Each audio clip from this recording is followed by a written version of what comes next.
Hello everybody, and welcome back to Just a Drawing Night. We're just doing some things. Just want to be able to relax for a bit. So I figured, you know, why not relax with some of you guys? Okay. Let me grab everything. Well,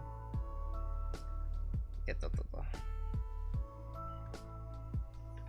There we go. Let's, start with a base, right? Ah, hello, Selkie. Hello.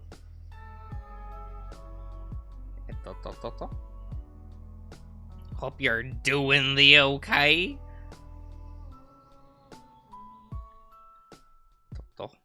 On this, fine morning? Are we gonna call it a fine morning? Yeah, let's do that. It's not storming or anything right now, so I would call it a fine morning for me. Oh, excuse me. That's what it is.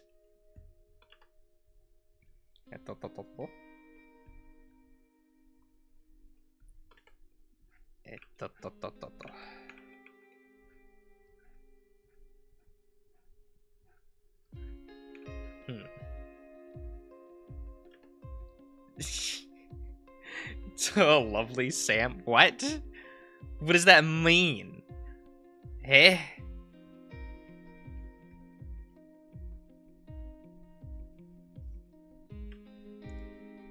Okay.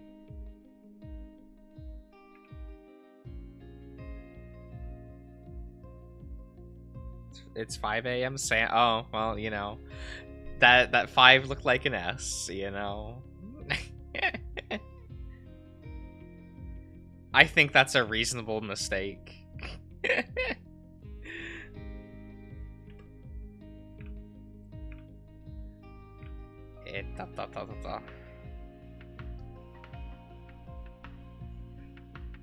Oh wait, does that mean you're gonna get... I'm sure there's a lovely Sam out there somewhere. Are you sure about that?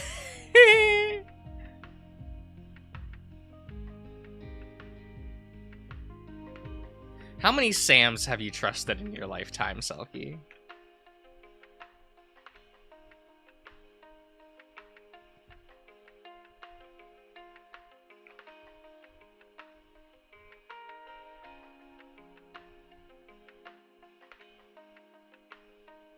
Never trusted a Sam. Facts.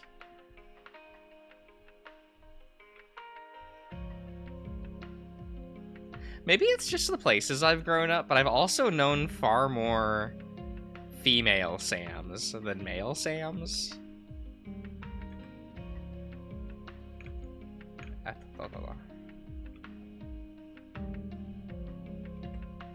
I feel like media has taught me that Sam is supposed to be more male-oriented. That's kind of weird. Sam from Totally Spies, my queen. How would you rank him, Selkie? Best to worst.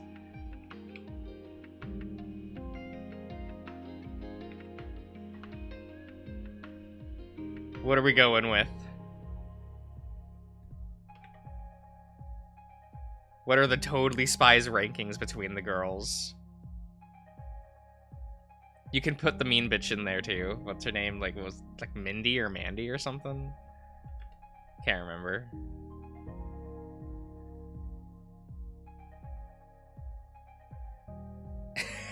Alex at the bottom. Let's go.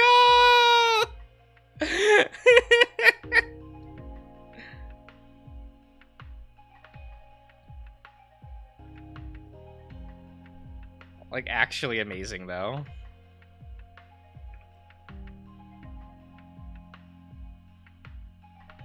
That's what we want. It is correct. It's no lie. It is just correct.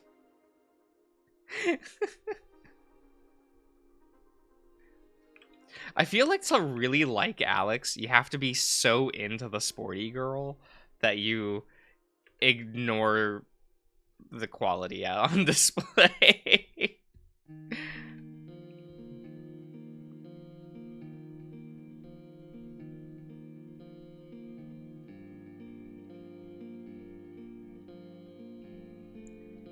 Like it do be this way.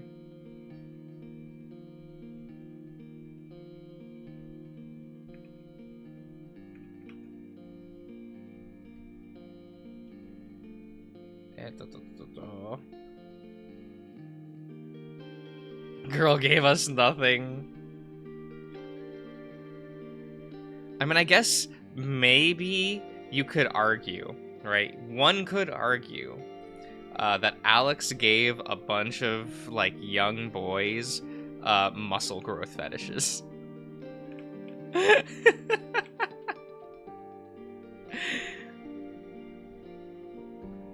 She potentially has that going for her, and that's about it.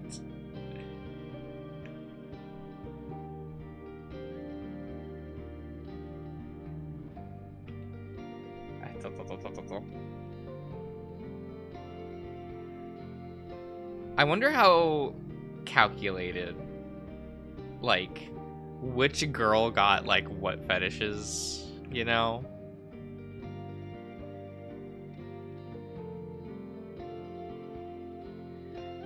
We love fetish of the week, right? Just kind of is what it is. Was anyone else, like, not shocked that they made, like, Clover have the furry episode? It's like, oh yeah, that tracks. Like, for this show. Like, it wasn't gonna be Sam.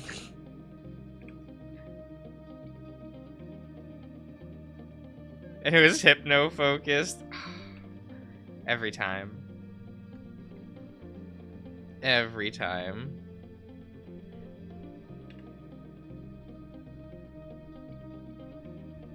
The show is so predictable.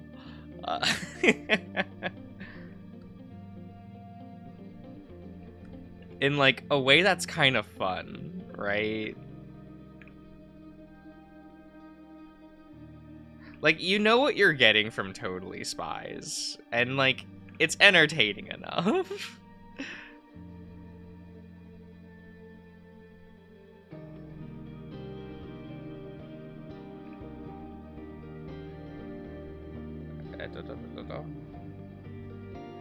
No, yeah, it's, like, fine. Enough. We'll adjust the eyebrows later.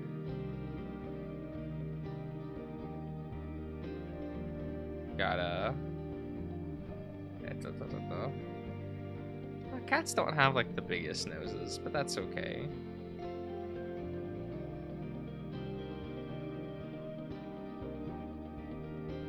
Yeah. We're just gonna.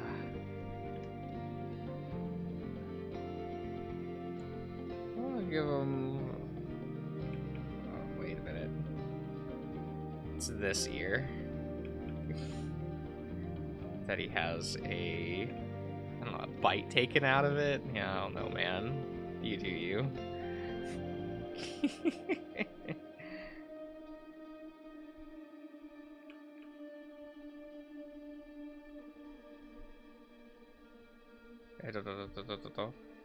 Who is the cat of the day? Look, I'm trying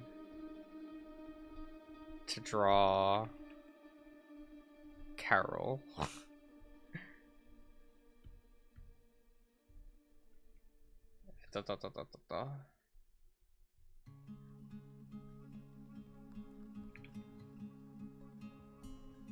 The dad from Chinya.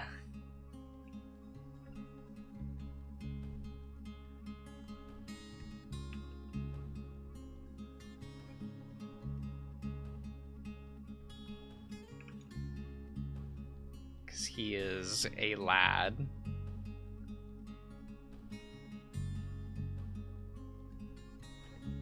The daddy, of course. Yeah.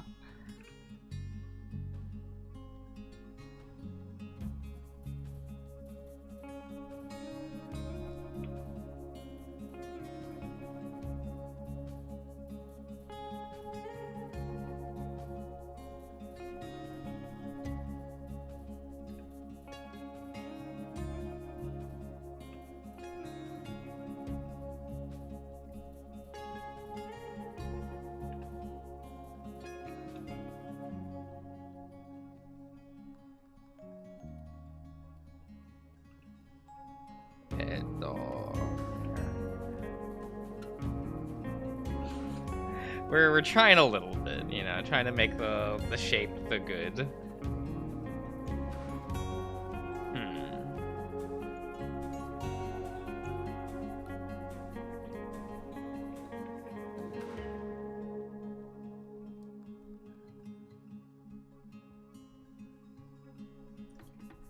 Because he has a fur pattern, so we got to try to represent that a little bit.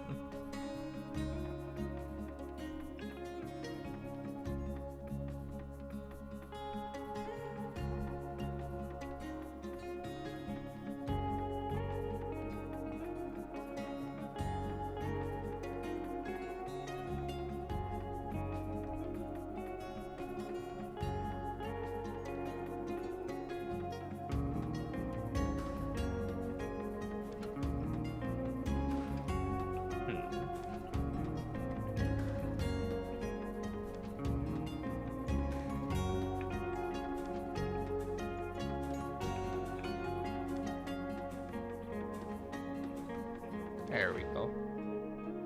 There we go. We are getting places. We are getting places, guys.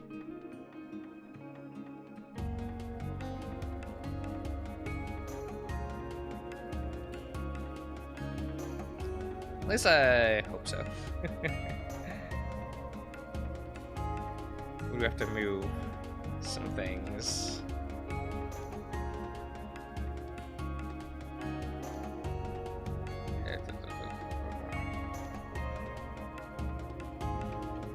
There we go. And if I remember right, it's this eyeball.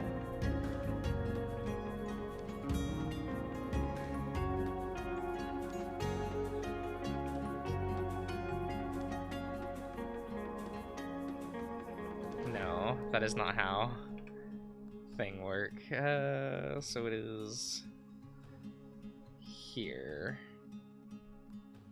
There we go.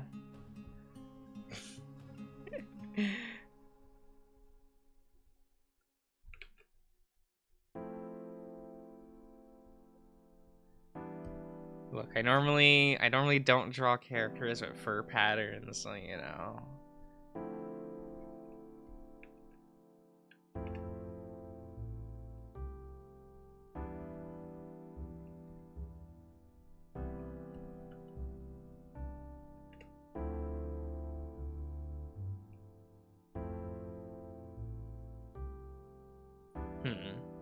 Oh, here, give me a minute.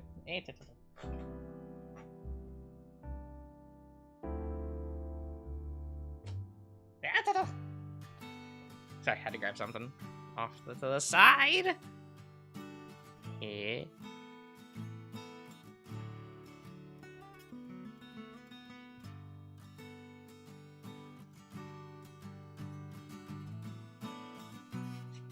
Well, it's fine. It's fine.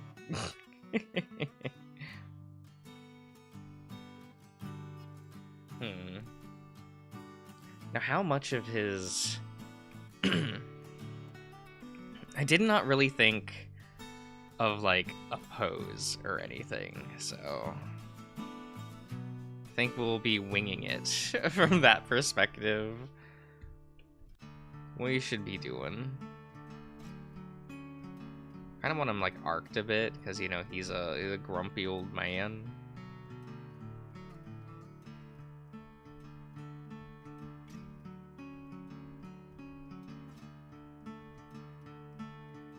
And, like, not really in shape either.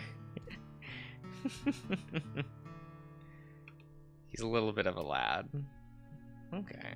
Hello, Charles. Yeah, things are doing pretty good. At least in my life personally, you know.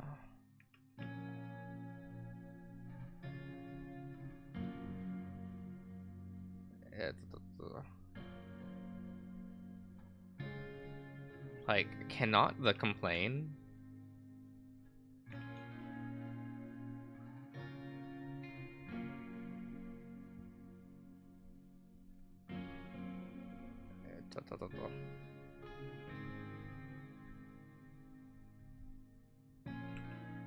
Here we go.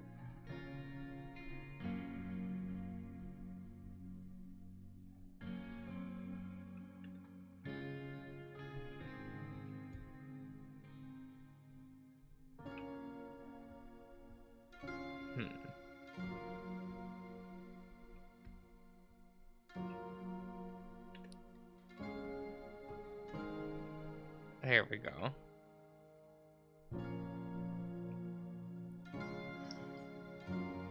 Touching up deck before we go to bed. I get it.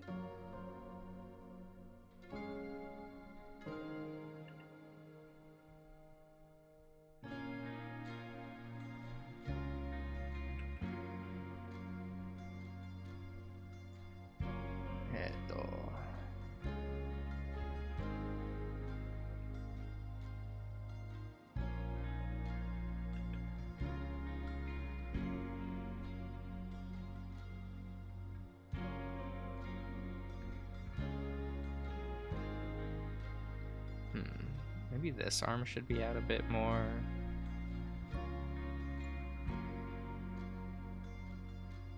Should he have a can of beer with the tab up, you know? As God intended.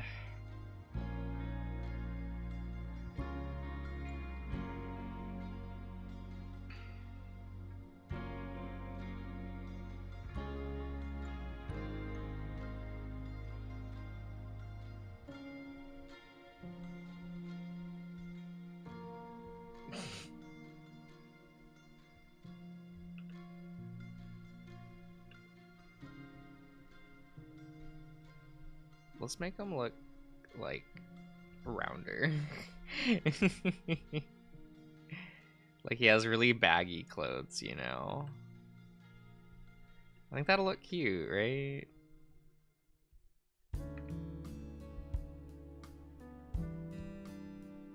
Really bulky and baggy clothes, you know, he could get cold.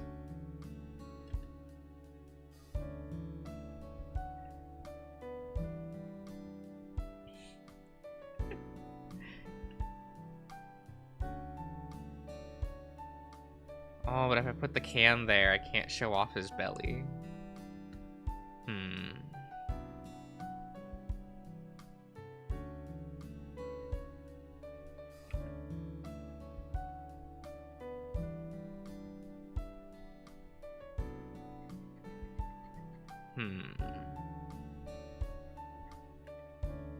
Well, how much belly would there actually be? I think I would have to draw it like that.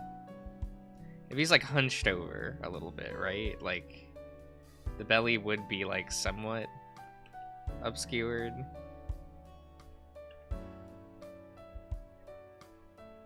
Guess it depends. Yeah, let's try some things. Let's try.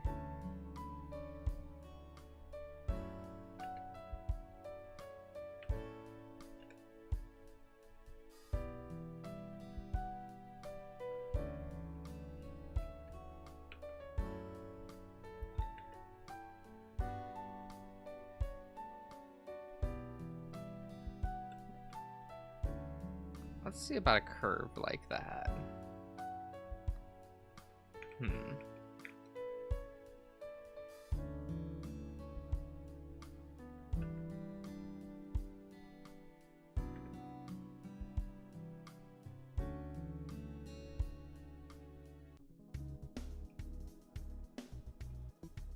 Yeah.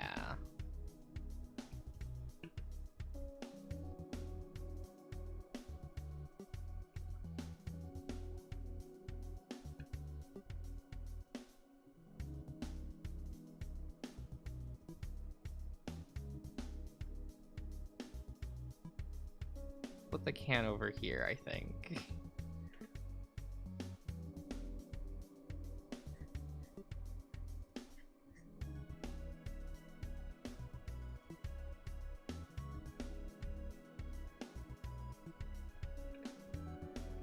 This old cat doll. Oh, what kind of tail does he have? Oh, it does not show in the sprite.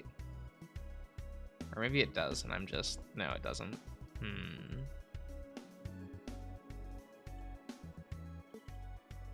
Let's go to the CGs. Maybe we can get there. I know there's one CG with Carol. Do we get to see a tail in this one? No. Just dad on dad violence. Okay. Cats pretty much universally just have, like, the stubby tail, right?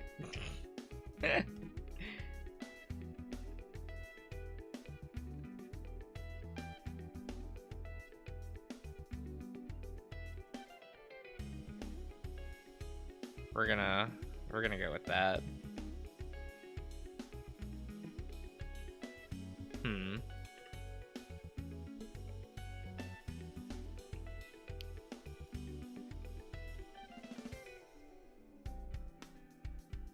Look, when build 3 ended on dad violence, that was real good.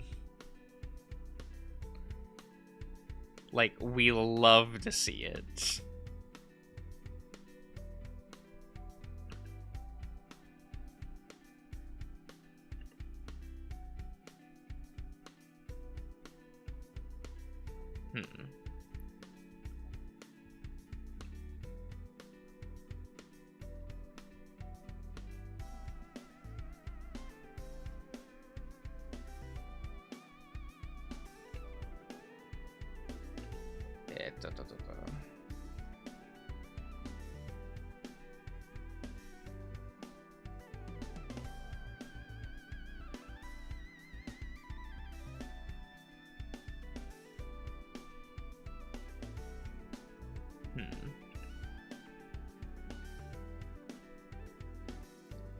We'll put the hand like that.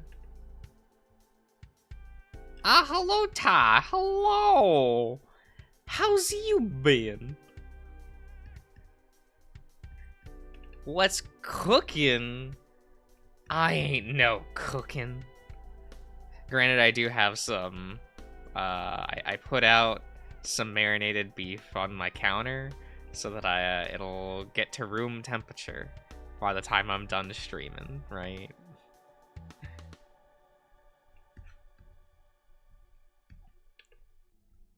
Like, it's always better to cook, like, ingredients that are at room temperature versus cold.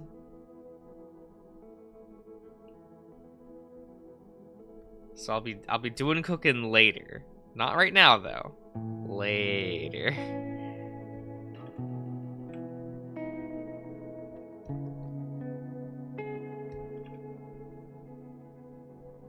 Yeah.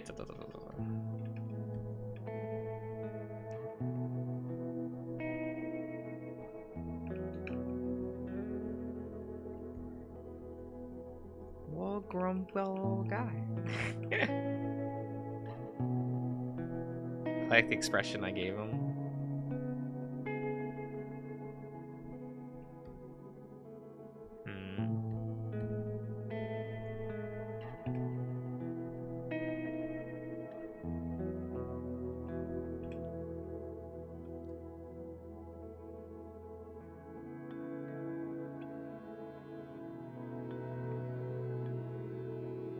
Slightly raw if it was frozen.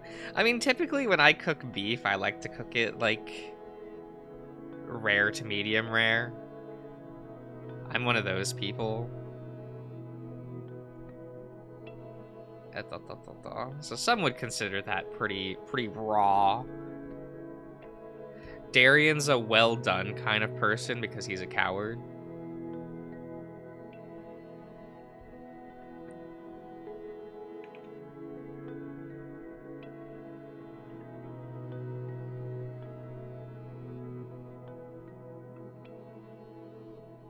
Let's see here.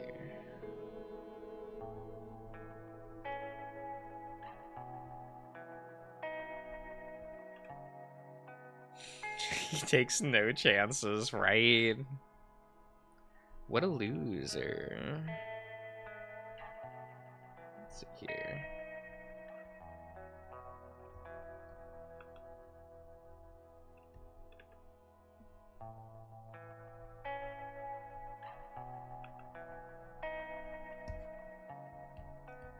I think this cat doll is coming along.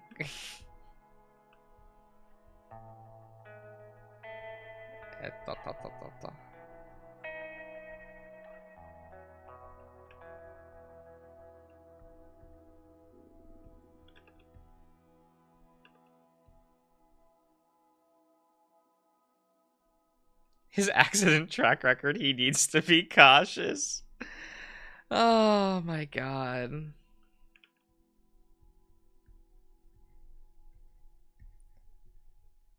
Like, I'll be sad when it happens, but at the same time, I'm like, I'm not gonna be surprised if I, like, get a message out of the blue that's like, yeah, Darian, like, tripped into a road with cars going by, and I'm like, oh my god, it was bound to happen one day.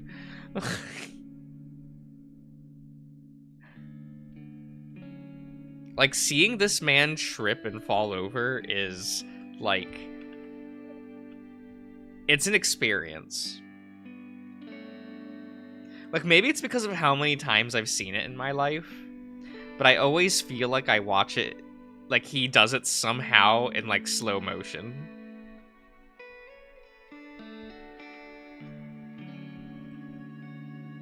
Because it also, like, takes him a minute to actually, like, fully trip and land on the ground and, like, stop moving as well. Because he'll always roll a little bit. Like, you'll see him, like, stumble a couple times before actually falling over, and it's just like, it looked like you had so many chances to not actually fall over.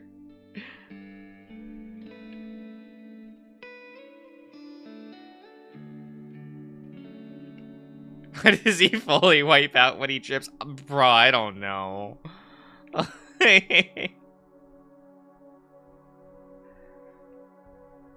It's such a mystery.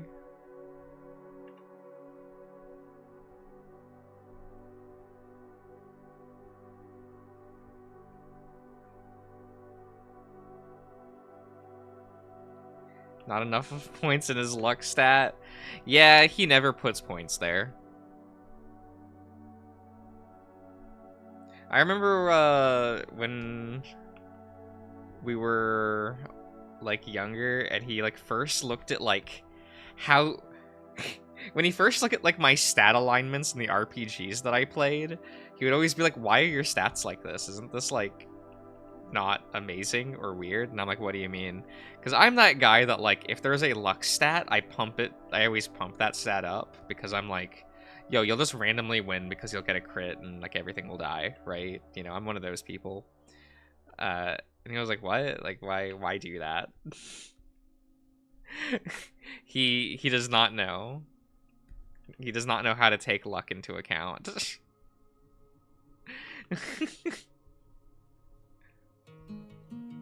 And that's the curse that he bears, I guess.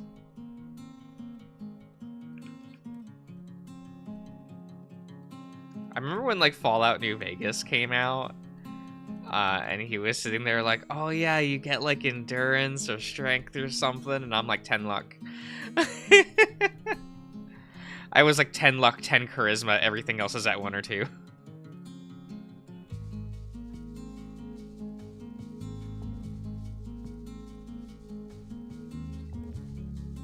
And he was just like, Josh, that's terrible. And then he watched me play as I dodged entire encounters with charisma, and then also just, like, the few battles I did have to do, I just critted everything to death, and then also had, like, a shit ton of money.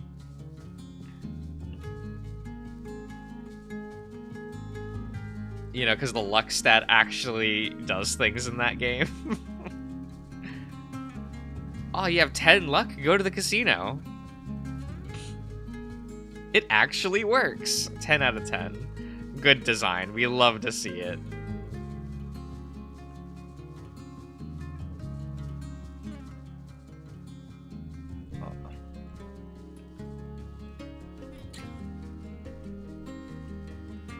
He was so mad watching me crit a Deathclaw to death.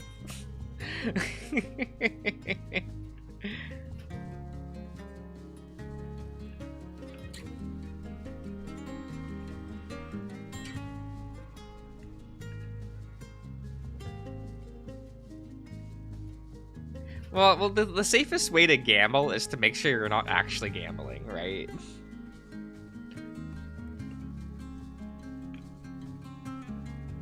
Which is why you put that 10 luck, baby!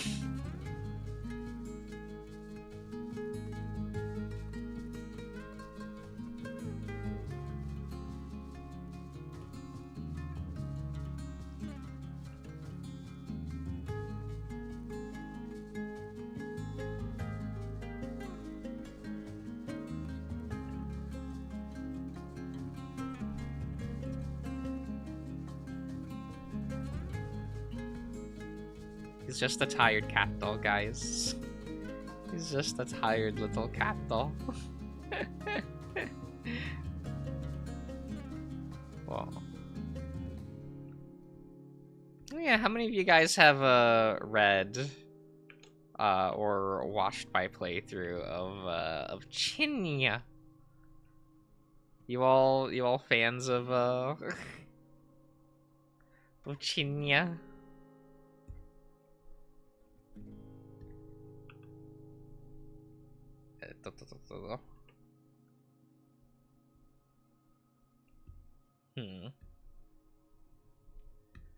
Or the funnier question, did you interact with Chinya before or after the crisis?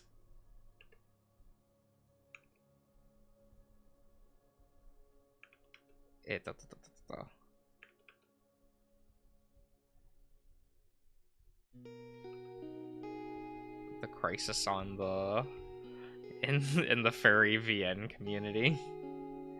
The crisis core. Oh my god. Look, it's gonna happen.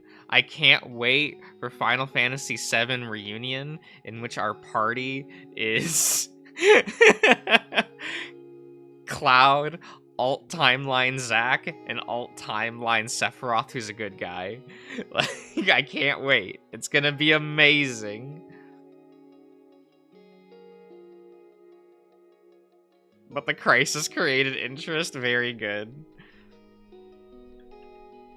I actually really like Chinya.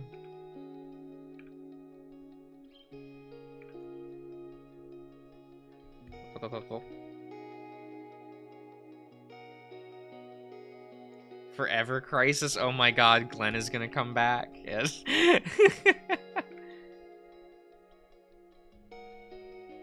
You know, the one good thing that came out of Ever Crisis is they introduced, like, 2 new soldier characters, and I'm just sitting there like, so you're gonna print them in the card game, right? You're gonna print them in the card game, right?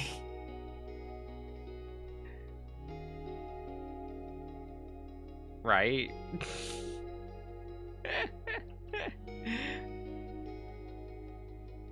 Oh, hello, Alex. Well, thanks for stopping by. Hope you're doing alright. But yeah, I'll see you around.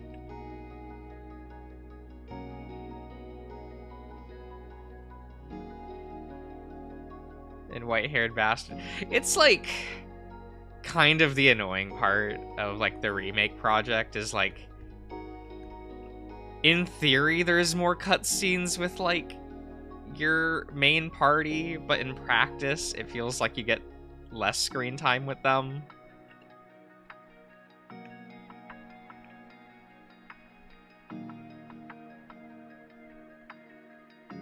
Like, I thought the side quests were gonna be used for that, right?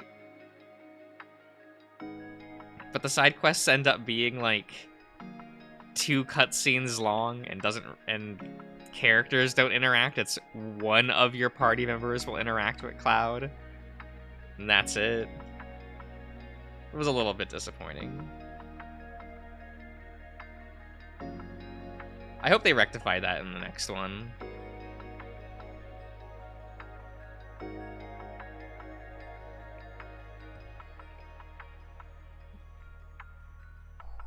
Because it's weird that they have the relationship system, yet you don't... I never felt like you were really doing stuff with your party.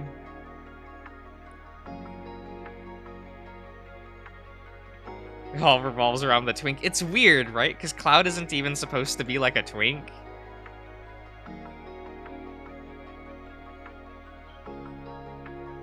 Cloud is supposed to be like fit. Like... he should be a twunk, right?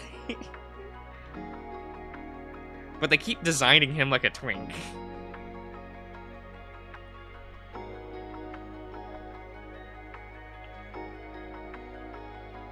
Like, he even has, like, the outfit to show off, like, how muscular one of his arms are, and it's just like... okay, but are you gonna make him muscular? Like, what are we doing?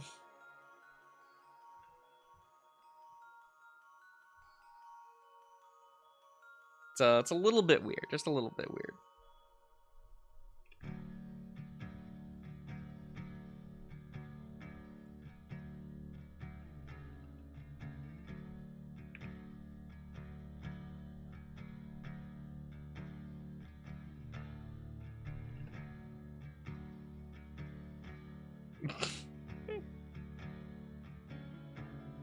Skinny laser attack. Oh my god.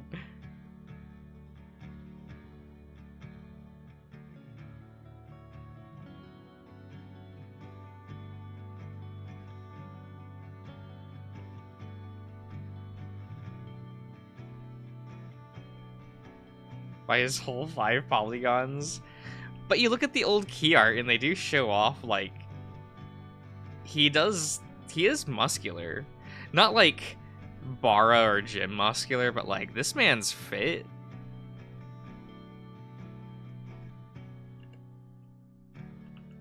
I guess what I would consider it is like a standard military build versus like a swimmer's build. Is kind of what the difference is. Like in the modern games, he always feels like he has like a swimmer's build. You know, because it's lean and skinny. While like before, it always felt like he had more of just like a military build.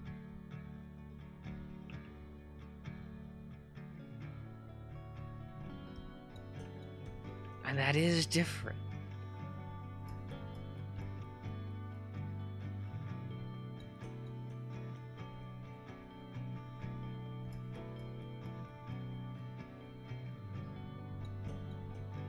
Mr. Tired Captain.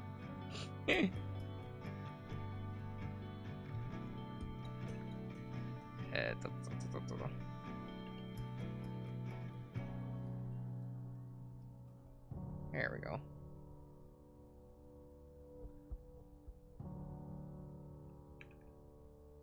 Yeah, I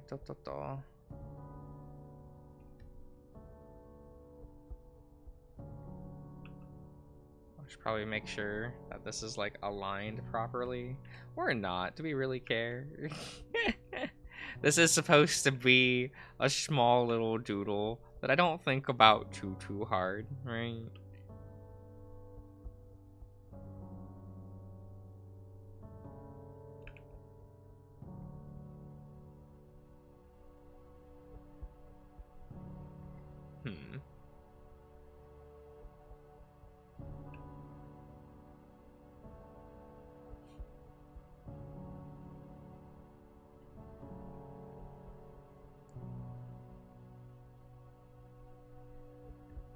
I think I'm okay with how I did the face.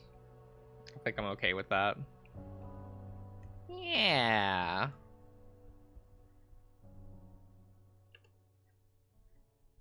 We'll put a pin in that.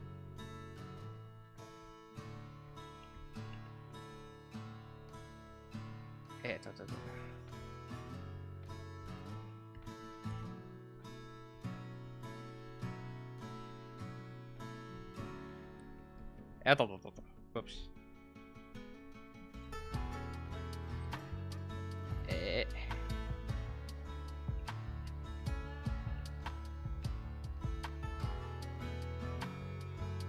There we go.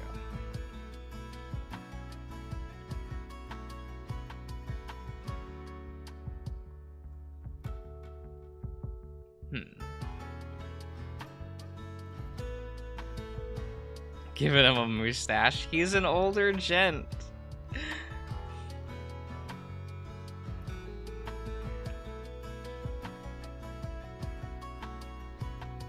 It's the way it needs to be.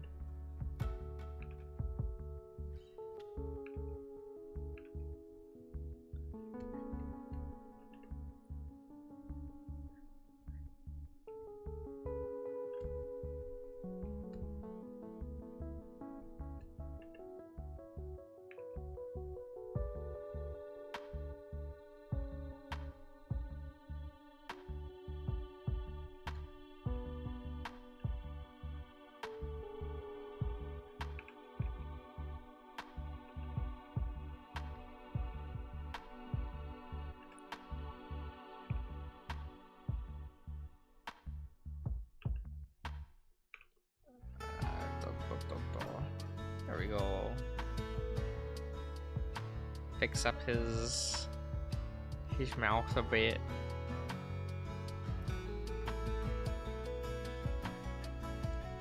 We do gotta fix up the side of his fur.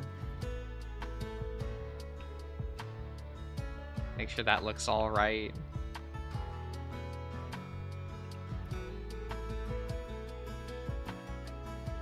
Yeah. I'm gonna put this over here. Give him the floof. Just a little bit of floof. Just a little bit.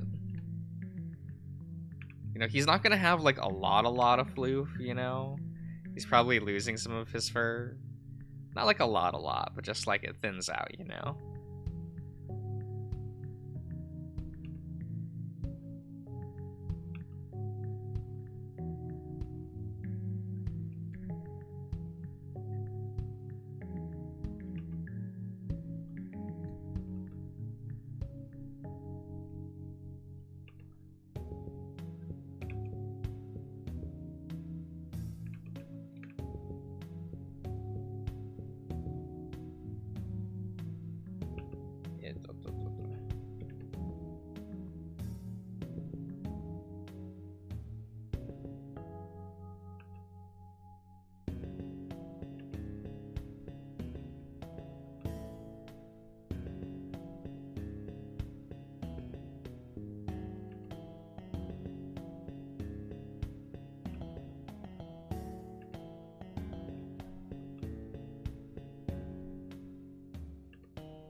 Can I pet the dog? The dog?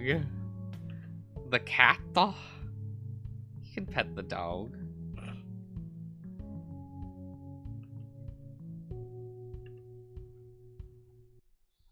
He won't mind. He's just drunk on the couch.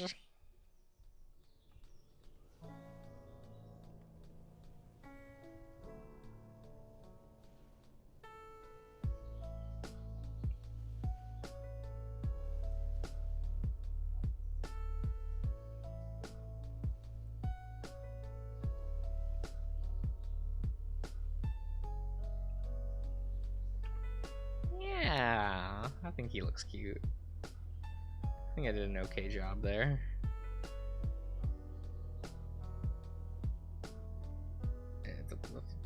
We will change this a bit. There we go.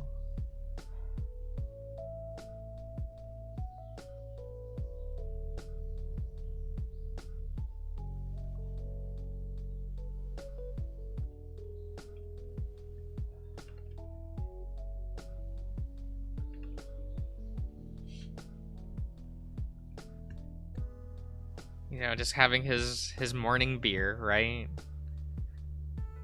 Have you ever known anyone that does that? They start their day with a can of beer.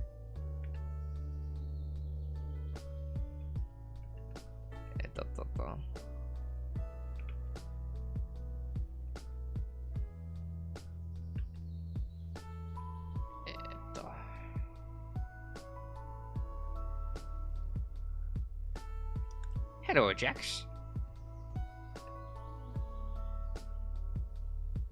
Thankfully, no. Yeah, I get it.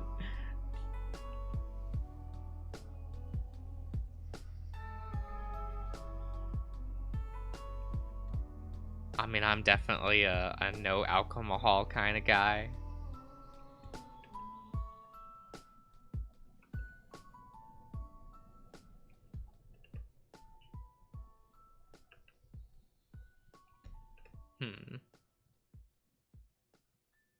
You don't, to your knowledge? Ooh, to your knowledge. That means there's a possibility.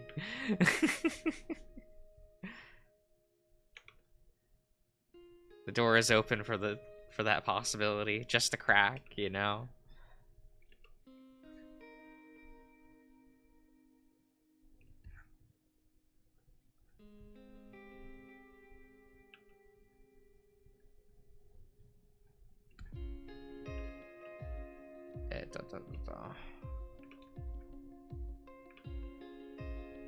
Man, I thought about streaming, like, what is it? The new Sonic game, because I do have it. Haven't touched it yet.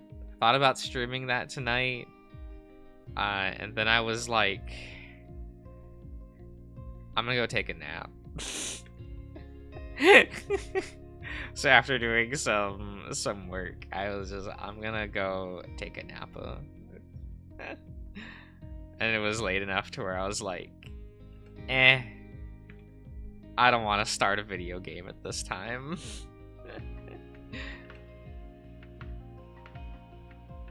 Yeah, the slash fit game, yeah.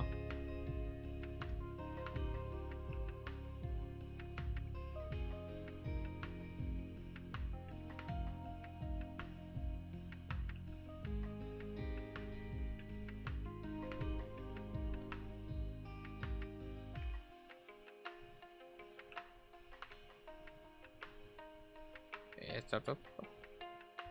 There we go.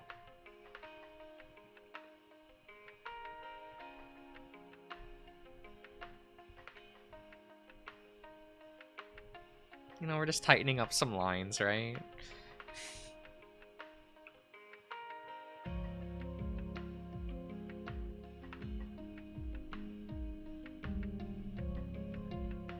Let's see here.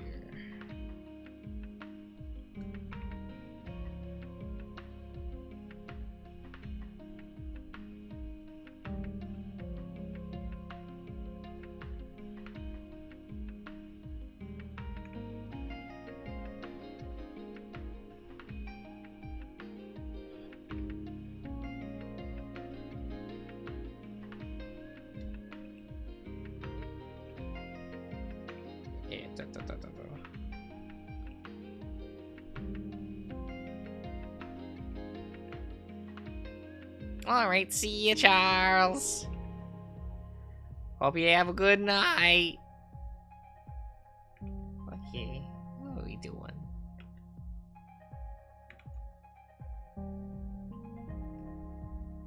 Ah, Michael! Hello!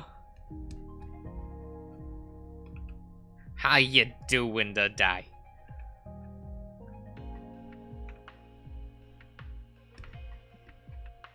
Hopefully better than this cat, though. Hopefully better than this lad.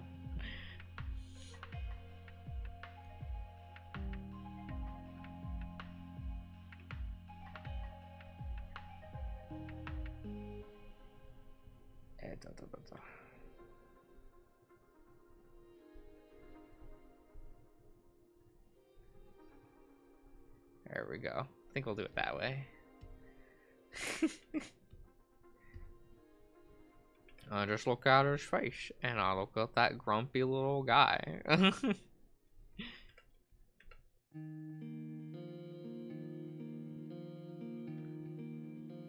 It's like introducing drugs to an innocent soul. Yeah. Yeah. It do be that way. But it also is like, do you want a fast anime style card game that you can go into like a local like big box store and be able to buy it? Like, that's your only option.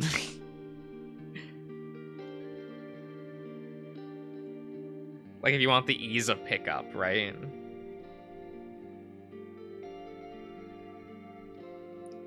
And I'd argue that, like, unironically, Yu-Gi-Oh! Is a lot easier to be good at than other anime card games. Because the skill ceiling is actually pretty low in Yu-Gi-Oh! As much as people like to tell you otherwise. I've played the majority of, like, anime card games. I know. Yeah, like, Final Fantasy is real good about that.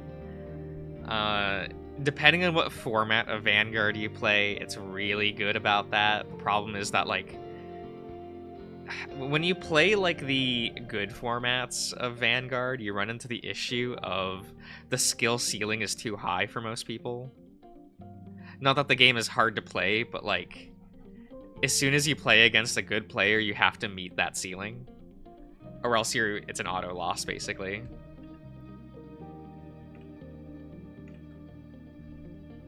That's like one annoying thing about that game. For most players, I think it's great, but that's just me.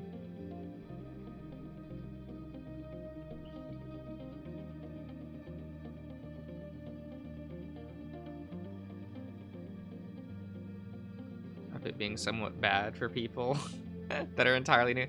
Yeah. I guess what I mean by, like, Yu-Gi-Oh! Being easy is, at the end of the day, when you play a deck in Yu-Gi-Oh!, you really only need to learn one combo line.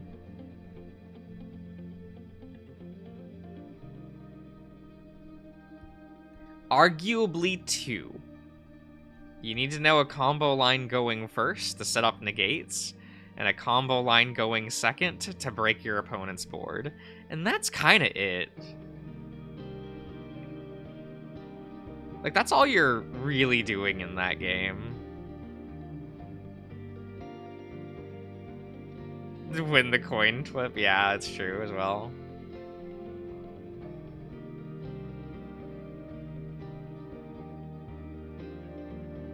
If the opponent has a broken card, every deck looks the same though, Ty. Like, what do you mean broken card? We're all playing the same broken cards. Like, all Yu-Gi-Oh! Decks look the same, it's fine. Yes, we have our 12 to 15 card hand trap engine. We have our 5 card actual deck, and a bunch of searchers. Amazing, we got there.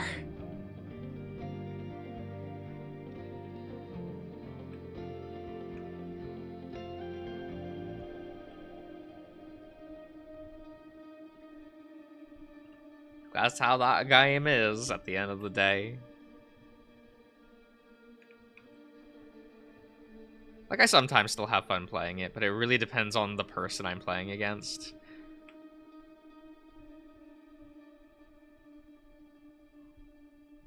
Yeah,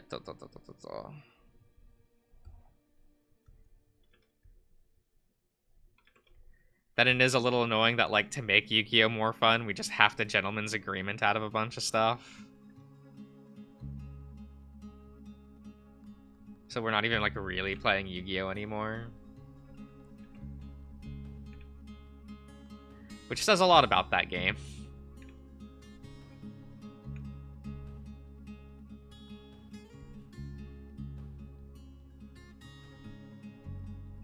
Then it was really sad that Bandai of America. This is an English side issue, so we can blame them. Like, really fucked up when trying to bring over Battle Spirits recently.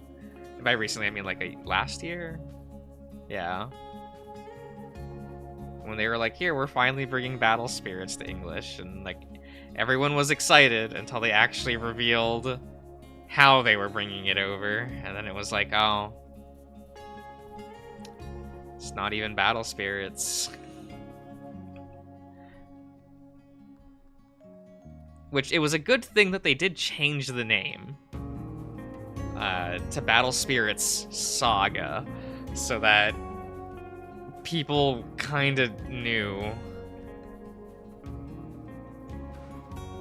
Oh, Michael, so if you're unaware, instead of us getting the Japanese game Battle Spirits, we got the English exclusive game Battle Spirits Saga, which uses all the art assets from Battle Spirits, but we have a revised rule set, and every card has different card text.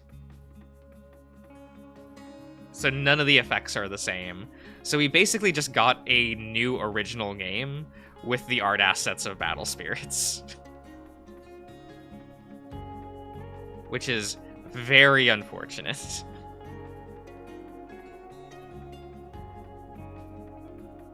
So I played it for like a set, and then kind of dropped it because I'm like, man, this isn't what I wanted. They also fucked up the format right away. Where like set 1 was really poorly designed, and they have yet to rectify that. They just kind of like shrugging, like, okay, so we accidentally printed what we thought was a color-locked card, because I guess they just didn't understand how Battle Spirits plays in Japan. Because they printed, I kid you not, 1 defensive spell in the whole of set 1. And they never... We're 7 sets into the English version of Battle Spirits Saga. That is still the 1 real defensive spell in the game. So, good luck. So even though the game does have a color system, you can just... What makes Battle Spirits actually really neat is it has a very soft color system. And that is, next to the cost of a card in Battle Spirits, there'll be these little gem icons, and it will always be less gems on the card than the cost of the card, right? So let's say you have a red dinosaur card you want to play. It's a 3 cost, but has 2 gems next to its summon cost. This means that for every red card you have in play, you can reduce its cost by 1, but only up to 2. So if you have 2 other red cards in play, it's now a 1 cost. If you have 1 red card in play, it's now a 2 cost, rather than 3. So it's a soft color system, but because the 1 defensive spell in the game is a 5 cost, you can still comfortably play it nearly every turn. It's kind of neat. So like what makes the decks color locked is usually like you really want a high costed like spirit or monster card, so you kind of need more of that color to reduce its costs, right? And it is a game in which you start at 4 mana, by the way. That's another thing that kind of makes that game really neat, is they're just like, yeah, you just start at 4. Whatever.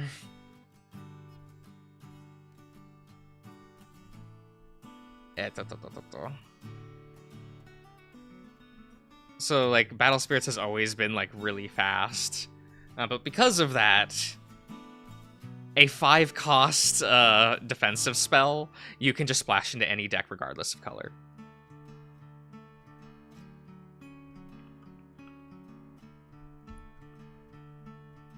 So, like, despite the fact that that defensive spell was a rare, it was actually more expensive than the high rarity cards in the set. That card was constantly commanding like a $10 to $20 price point. I think it's now down to like $6 because people are leaving the game because the game kind of sucks.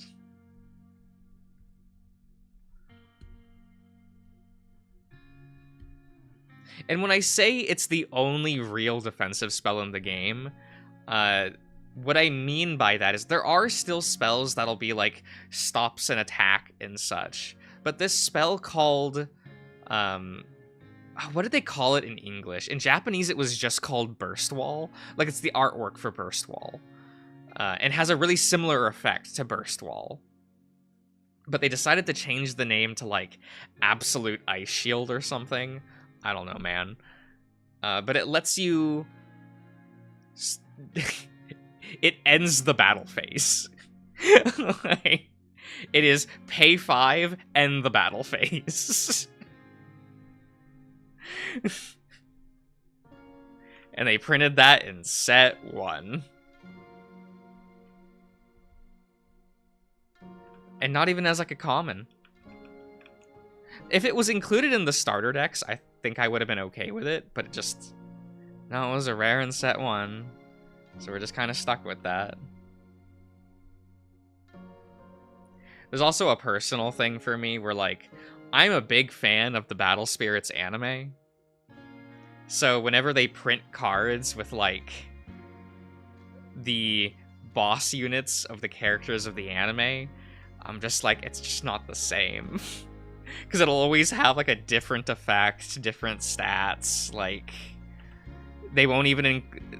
Like, because they made Battle Spirits Saga more like Magic the Gathering, and so it doesn't have, like, name-locked archetypes, really. It's, like, soft, more tribal restrictions. So, like, they don't even print, like, the archetypes those characters are associated with. And so I'm just like, okay.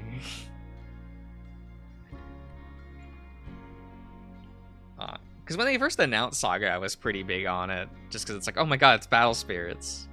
And then we got what we got, and I'm just like, I don't even care.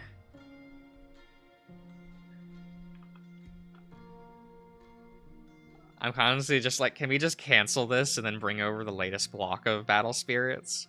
Because they recently started up a new block, you could have just given us that.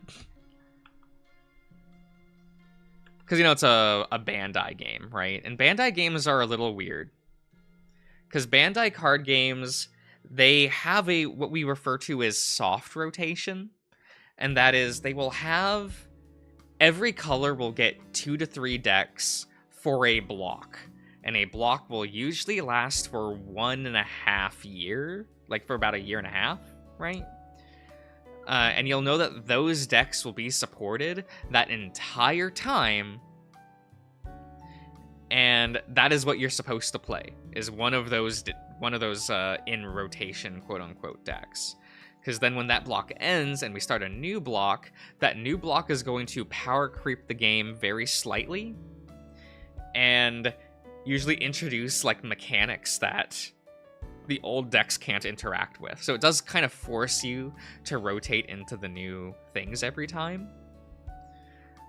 So, like, when people go like, oh, but Battle Spirits has, like, a 15-year, like, card pool, like, they can't just give us that in English. And I go, nah, just start us with the current block. Those are going to be the only playable decks anyway. If you want to give us, like, if that set is going to have legacy support, give us an EX booster with the staples for that archetype. Fuck it. I always say that about Duel Masters as well, where it's like, Duel Masters has a new block every, like, year or two with fully new decks. You can just start us with one of those blocks and slowly introduce the legacy archetypes as, like, those decks get legacy support in the, like, the modern core sets. Like, this shouldn't be hard.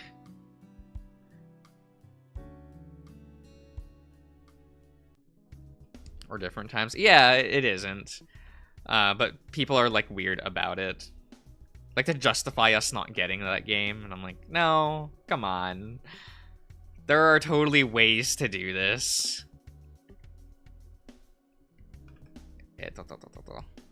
You just have to be a little bit smart about it. Which I know can be a little difficult for some card game players. Like, I've played Vanguard for years. I have met some really dumb players.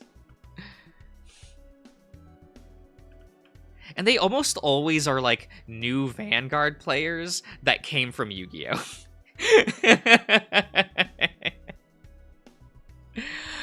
Because you can always tell when a person is playing Vanguard and they mostly play Yu-Gi-Oh! Like, every time, without fail. Because they'll have a much harder time.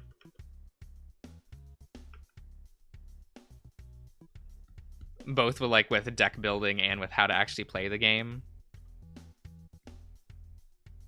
Especially if it's premium format, in which we have the extra deck. Which they usually try to go into that format, right? Because they're like, oh, well, I'm used to having an extra deck. And then I'm like, no, I don't think you're used to having an extra deck like in Vanguard, in which you actually have to think, like, depending on the clan.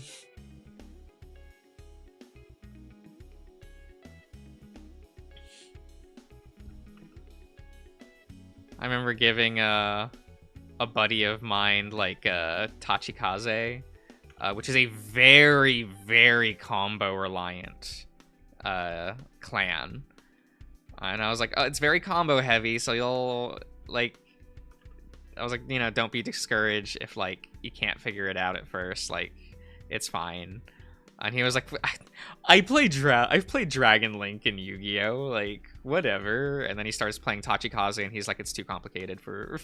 he was like, I can't figure it out. It took him a while. He did dedicate himself to it, so he now knows how to play that clan. But it is one of those, like, no, because the combos are non-linear. Like, you don't have a dedicated combo starter for things in that game. That, and you have real choices when you get to the extra deck part of the game. Which, like, I really like. I like being able to have some choices. I like having a 16-card extra deck, pulling it up and being like, okay, now what do I do this turn? Like, because you know how in Yu-Gi-Oh! You kind of just have to, you know what your combo is and you just go? Like in, we've been playing the equivalent of, like, Edison format for Vanguard, and that's been, like, a lot of fun. Because in that stage of the game, it really was like, ooh, okay, well, what do you... Like, when the extra deck unlocks, because the extra deck isn't available from turn 1. You actually have to wait till a certain point in the game for, like, the extra deck to unlock.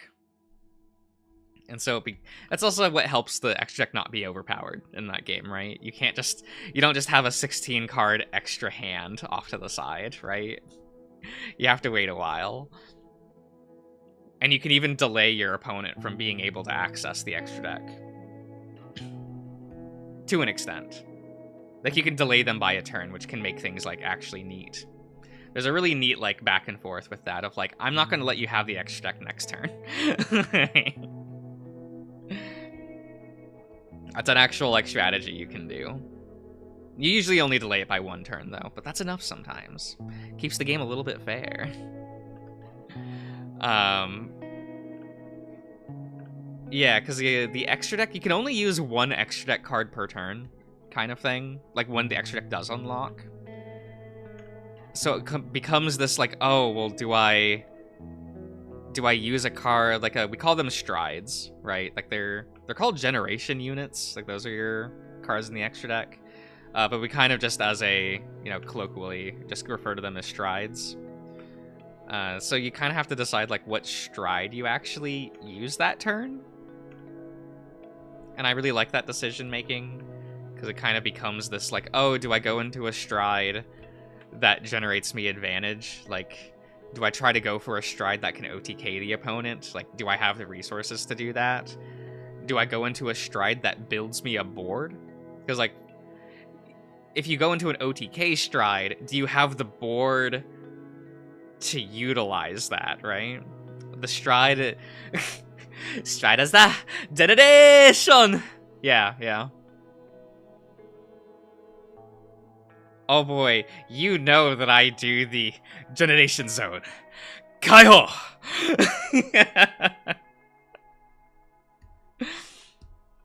Some of us know it there. It's anime as fuck. We love to see it. Clipping that just for the fun of it.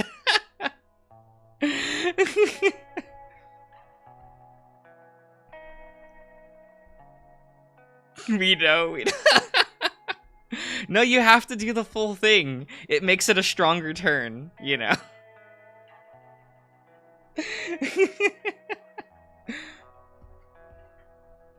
Even when you use defensive... Because that's another thing, is there are two types of cards in the generation zone, your extra deck. Like, there are strides that you use during your turn, and then there are G Guardians that you use during the opponent's turn. And that's kind of nice. That's something I still wish Yu-Gi-Oh! Would introduce, is extra deck cards that let you stop yourself from dying during the opponent's turn.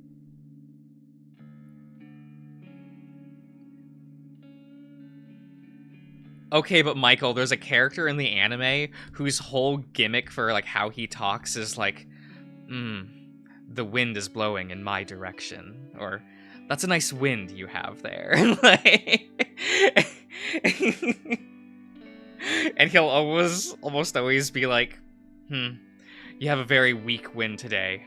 Mine is strong. And then just flips over the top card of his deck and wins the game, like, on the spot.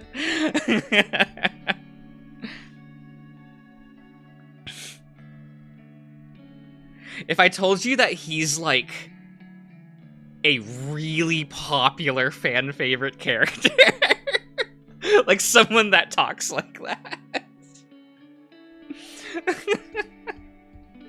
Okay, but unironically, he's one of the most compelling antagonists in, like, a card game anime.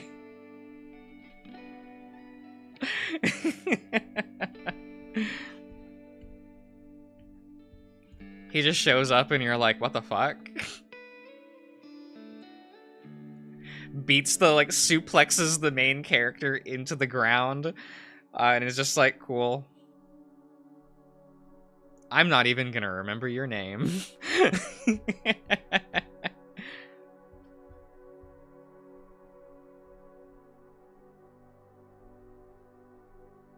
Leon kind of based, though. That, and he uses a clan that backs him up, too. Like, he uses one of the most, like, technically, like, complicated and advanced, like, decks in the game.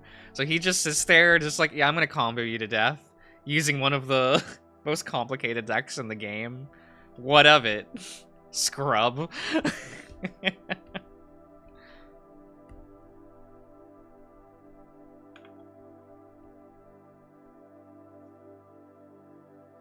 Because, like, Aquaforce is a lot of fun. But it is always like, okay, what do you do this turn? There's always, like, that, the decision trees on how you build your board in Aquaforce are both really fun and really easy to fuck up.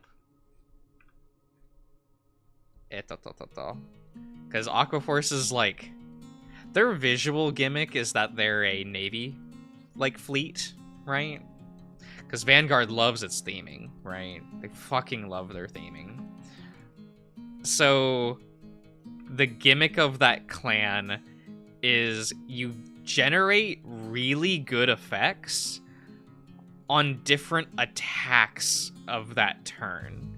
So you'll have cards that'll say, like, when attacking, if this is the second attack of the turn, Like, or if you have performed 5 or more attacks this turn, do X. Like, so you have to find ways to, like, get, like, attack with certain units on specific battles of that turn, and then try to meet certain numbers of attacks that turn to fulfill other conditions.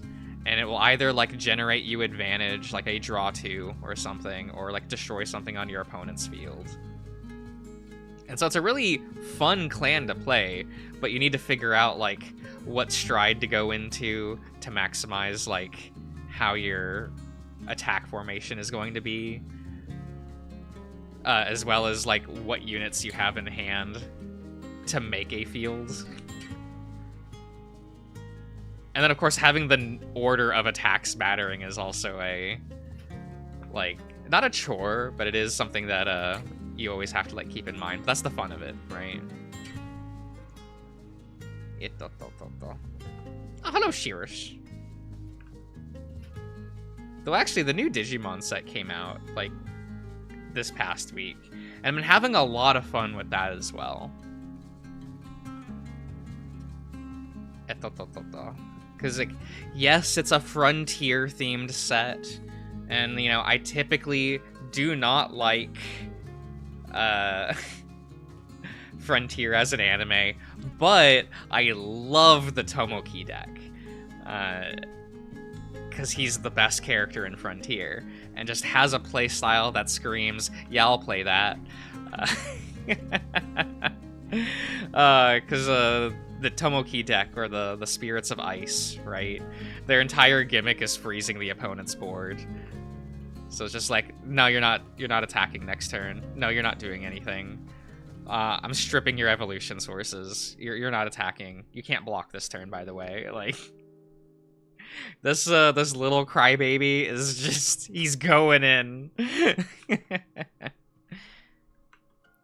It's one of my favorite things.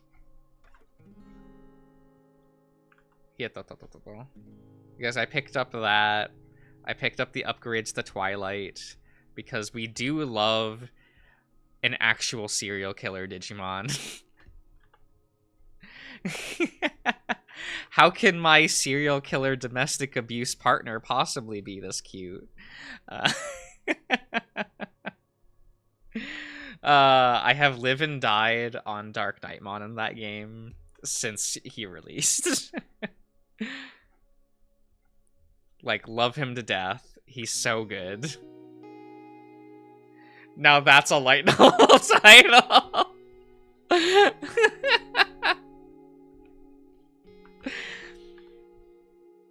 Oh my god, has anyone read Orimo? You know, the how could my little sister possibly be this cute? It's garbage. It's awful. I cannot believe. Josh, probably. It's fine. Look, Dark Knightmon has like he legitimately has one of the weirdest flexes in the Digimon franchise, and that is he's the only antagonist in Digimon with an insert theme. Like, with a full lyrics, like, battle theme, because that's pretty normal in Digimon. But they're always for, like, the heroes. And then he just, like, comes out and has a, like, his, battle theme is titled, like, The Immortal Ruler. And he just comes out here. This is just with that playing, and I'm like, now, wait a minute. Kinda based. They even made, like, his main spell card in the card game titled The Immortal Ruler. Because they knew. It's like, it's the song title. That's kind of cool. No one else is going to get this because they all watched this dubbed and all that music got removed. But, you know, I'm here. Man, that spell card's so good. Mill 3, revive Dark Knightmon, like, ooh, 10 out of 10.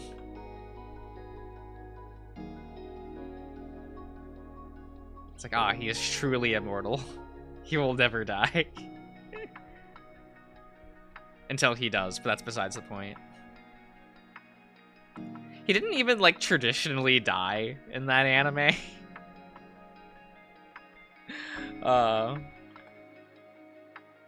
Like, he wasn't, like, defeated. It was just, like... You know, it's the Digimon thing, right? So they're just, like... Another villain was like, yeah, I want to be done with you. You're kind of causing way too much trouble. I'm just gonna break down your data real quick. Cool, now he's done with.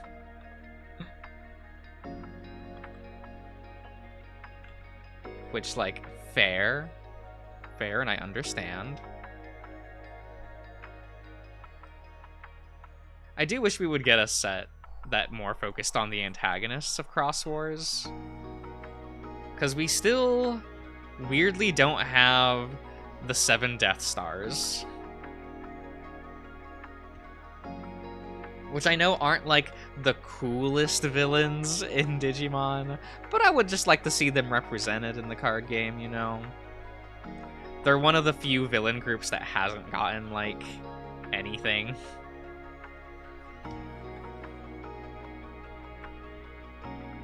That, and there's, like, 2 members of the Death Stars that I really like. Like, Apollomon and Olegmon, like, legitimately really cool and kind of, compelling antagonists for their arc. The other ones are just cackling villains, so, like, they're kind of forgettable.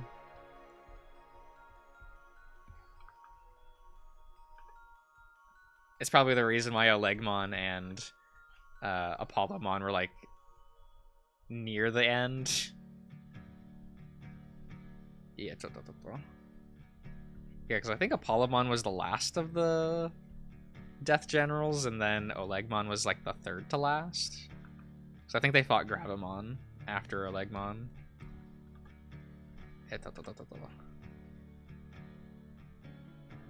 It do be that way. Evil representation. Yeah. That's, like, one thing the Digimon card game isn't really good at. Is they, like, the hero decks are so pushed in that game. And I totally get it. You know, totally get it. Slap that War Greymon on the cover of that pack. Slap that Dukemon there. Slap that Shine Greymon. Like, the franchise lives and dies by, like, its protagonist support, right? It's why we've had, I think, 3 sets whose entire gimmick is, here's just support for all the protagonists.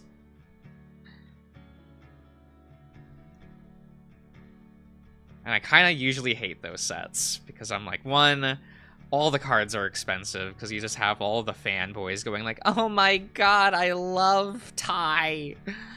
Or worst of all, you have the people going out of their way to try to support Daisuke of all characters. Like, oh, my Imperial Dramon deck! It is so cool, guys! I'm like, get over it, 0-2's bad. I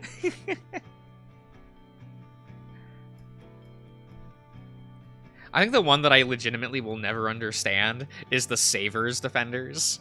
Like, I don't even think Savers is, like, bad. But those people are always like, nah, it's secretly, like, the best installment. And I'm like, how are you this delusional?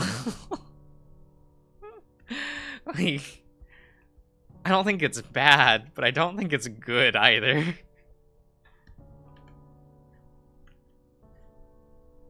Because Savers just meanders so much, and they do nothing with their protagonists. Oh, hello, Hersey. It's just, like, why... I know that people like Masaru for just being like, oh, but he punches things, isn't that cool?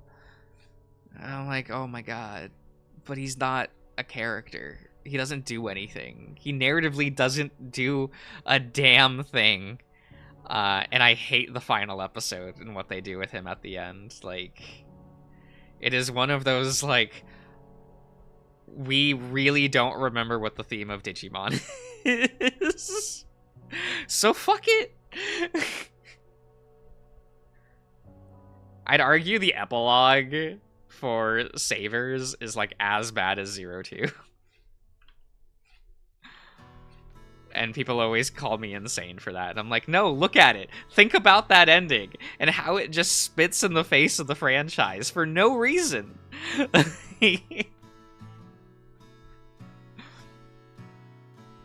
And the epilogue is fine right up until that last moment. And then they're like, no, fuck it. Fuck the theme. It doesn't matter. And I'm like, what's the point? What's the point of doing this?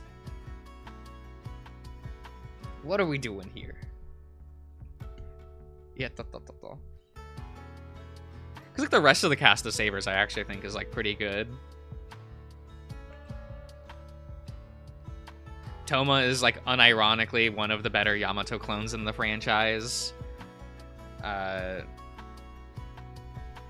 Ikuto is actually like a pretty decent like reimagining of the boy of sincerity archetype in the franchise. Like he has such a different starting point, but you still get to like see him become like the crest of sincerity kid.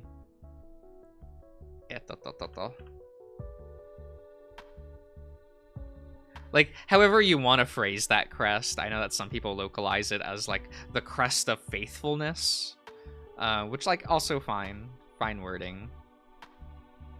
I understand the people that are like, we're gonna call it the crest of sincerity because it's less of a mouthful than crest of faithfulness.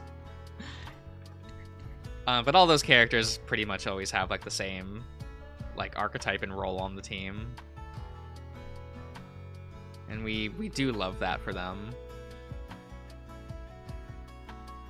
Because those are always like my favorite character in like the cast of Digimon. Is like, ah, where's the sincerity kid? We'll be able to know within one episode of them talking.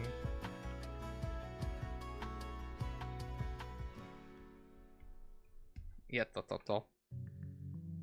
I think that's what kind of drew me into Atmon as much as it did, because they made the main character the crest of sincerity kid, and that's such a different dynamic for that show because of it. It's kind of like Digimon Ghost Game having the protagonist be the knowledge like archetype, and how that just like changes how episode structure is going to work.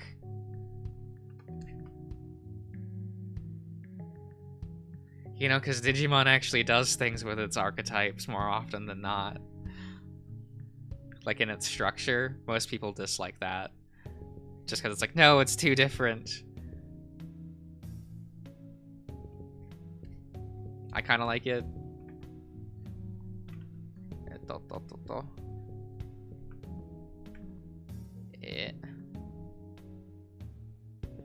Let's see here. Gotta get his fingies around like the can of alcohol, right? everyone loves a fatherly alcoholic, right?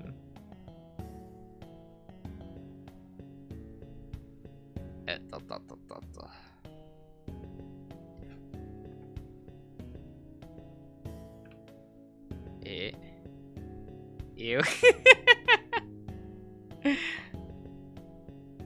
I mean, sure.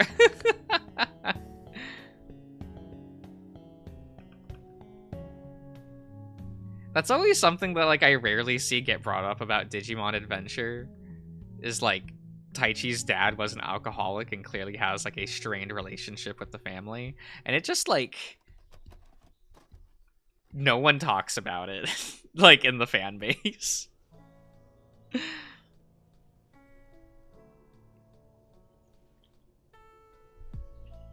I get that it was like mostly scrubbed out in the dub.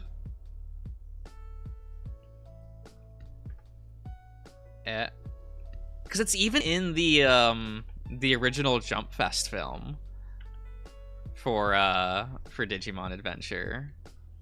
Like the film where it's Taichi and Hikari as like little kids, and they meet that Koromon, that movie. Because, like, the scene was cut in the dub, right? But the dad does come home, like, drunk as shit, and, like, the mom has to, like, carry him to their bedroom. And, like, from the dialogue, you can tell that this is routine. Like, this is normal.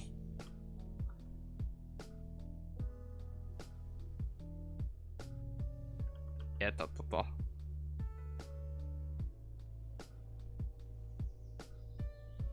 it is kind of neat. Elephant they call or unknown, yeah.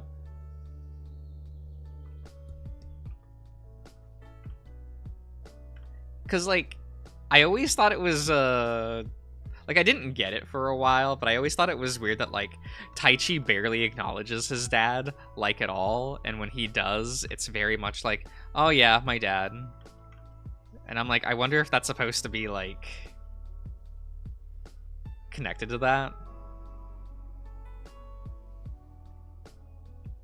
Just because like original Digimon Adventures like almost too subtle for its own good at times. It's like, man, this should have not been a children's show just because of how it's written. Yeah, my dad exists, yeah, basically. Like when his family got kidnapped, he was like, oh no, I have to rescue my mom. He like barely acknowledges his dad, and even when like he does rescue the dad, like the dad just says, oh, thanks, and Taichi's like, yeah, like of course I will, like of course I'll save you, but it's very nonchalant. Like he goes and hugs his mom, but just kind of like goes, oh hi dad.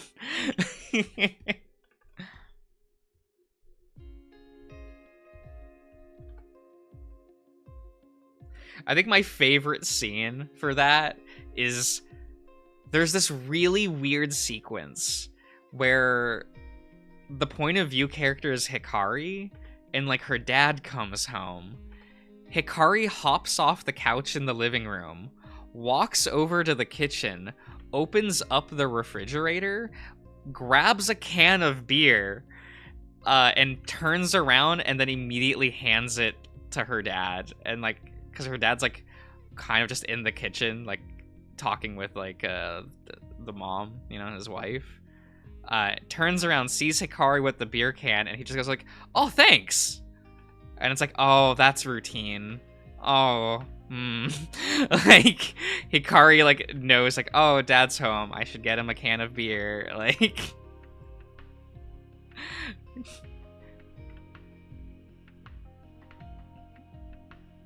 oh no, right? Like it's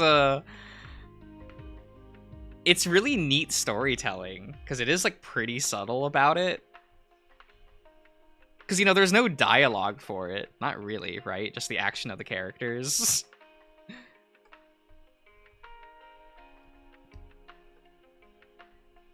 Yeah, and that scene is kept in the dub. I think they just left it in because they're like, eh. Like, no one says it's alcohol. But I know my Japanese brands of beer. Like, I know that can. I know that label. I remember seeing it all the time. Here's your cola. Oh my god. Basically, that's how it felt.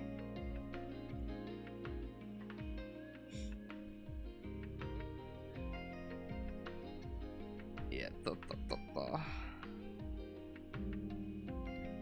She here. Hit. So just kind of, it's neat. It's neat. That is definitely a franchise that you can like keep watching installments, and or at least Adventure. Adventure's like the only installment you can do this, where you can kind of like keep watching it and go like, oh, this was more carefully considered than like almost anything that came out after. You know, when your follow-up is 02 of all things. I don't think I've ever watched a 50 episode long anime that does so much nothing like 02 does. It's just like, wow, nothing happens for 50 episodes.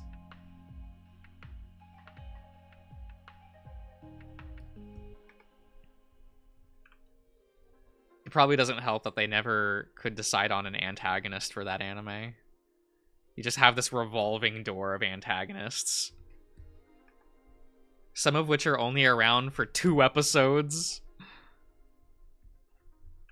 And you remember the Daemon episodes? You just have this new villain that shows up and then it is plot relevant for 2 or 3 episodes and then immediately is shipped out. Like, what? Like, what was the point of this?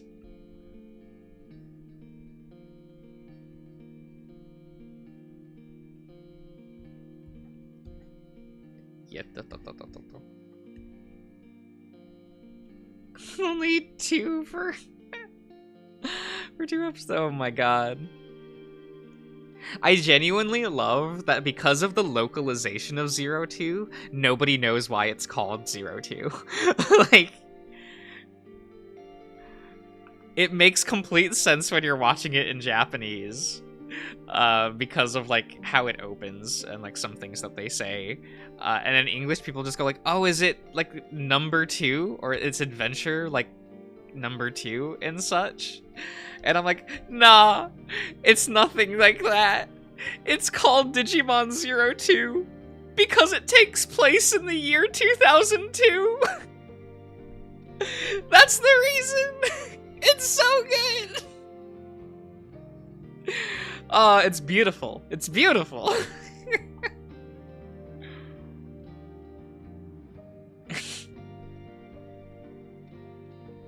The reason why it doesn't work in the English dub is I think the English dub takes place in the year 2004.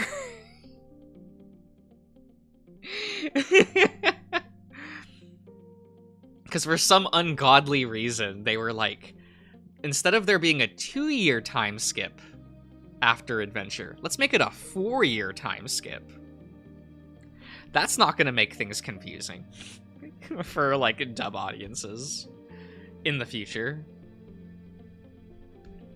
You know, when the dates start becoming more important to the plot, you'll have people go like, but didn't 02 take place in 2002? It took place in the year 2002. But don't they say it's 2004? No, shut up. Just shut up.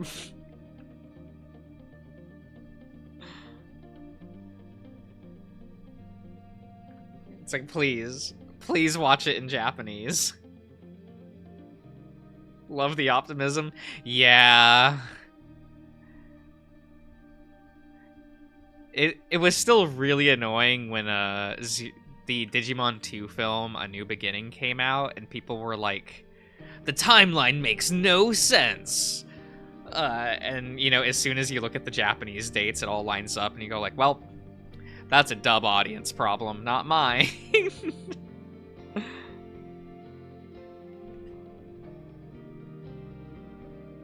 Yeah,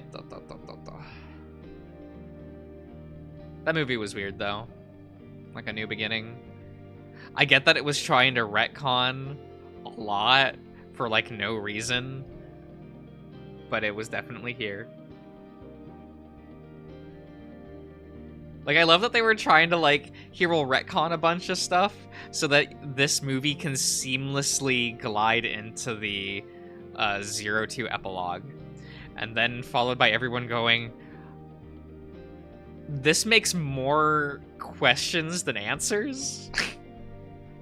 So now we're getting a new Digimon movie. I think it's titled Digimon Beyond. And they're like, no, this movie's going to lead into the into the 02 epilogue. And it's like, I thought that was the job of the last movie. And they're like, we're doing it again. We realized we needed to patch some more things to make this work. And I'm like, okay. Okay. Granted, the new movie is going to be with Taichi and Yamato again, so I assume that movie is going to be there so that Taichi and Yamato will get their Digimon back. I mean, the poster literally has the two of them looking up in the sky at shooting stars, and the shooting stars are orange and blue. So it's like, cool. And we've already been told that they will get back Agumon and Gabumon. It just, like, we don't know if it's in this movie coming up or something after, but we do know they get them back. Kind of just wish that they would just ignore the 02 epilogue. So they refuse to do that.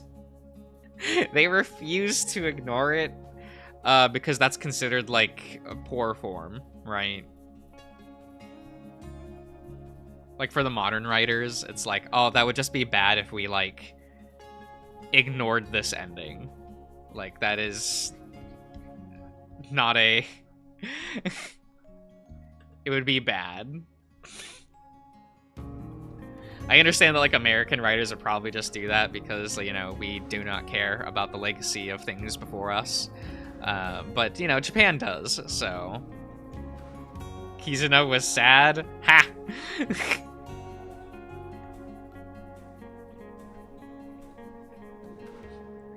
I'm the Chad Kizuna enjoyer, you know?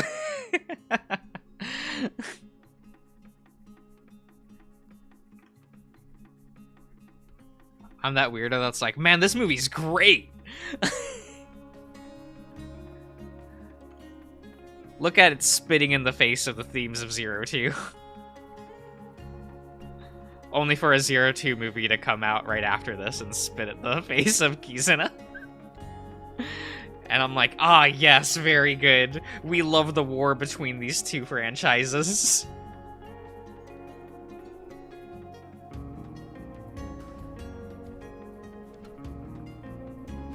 Like, I love that 02 and Adventure literally cannot exist in the same space happily.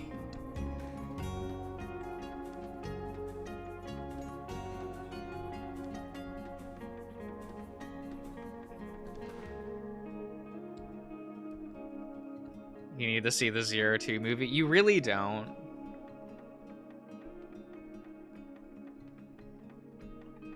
I rewatched it recently with Grizz and was just kind of like, wow, this movie does nothing. Like, it's well produced and nice, I guess, but wow. One, you spend half the movie in a flashback justifying the plot of the entire movie, and that's kind of annoying. And it's like, oh man, we have to sit here and care about this OC do not steal. Like... Because the movie isn't even about the cast of 02, it's about this OC do not steal cuck named Louis.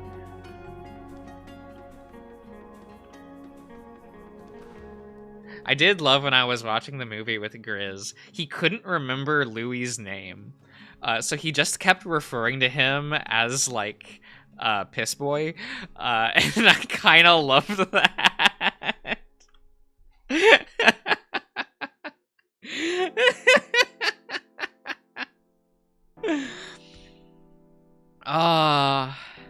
I mean, I guess that's what happens when one of your, like, big scenes for Louis early in the film is, like, him pissing himself as a 4-year-old.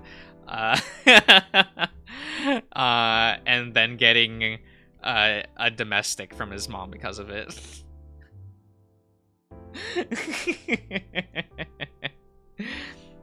They really want you to care about Louis.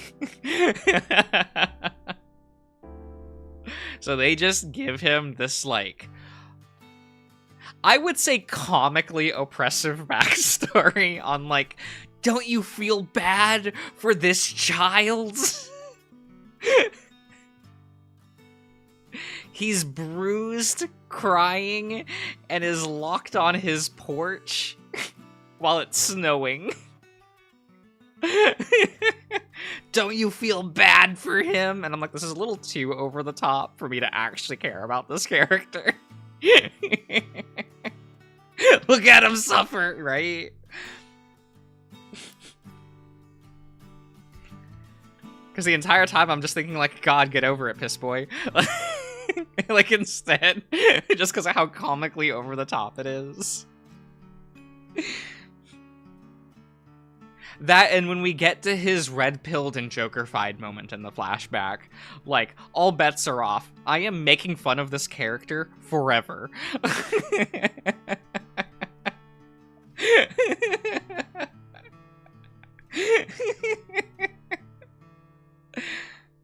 Not cruel, just dumb. Yeah, it just gets funny after a certain point.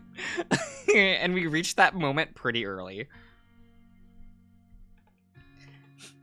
Because, like, oh no, he had to deal with a domestic after pissing himself. His dad is in a coma and is also in the house. Like, they just keep his body around, like, on life support in their apartment. Why not at the hospital? Like, as just this visual reminder, I guess. And then as he's, like, crying on the porch, like on his balcony while it's snowing, complaining about the cold, you are then reminded, all right, it's his birthday.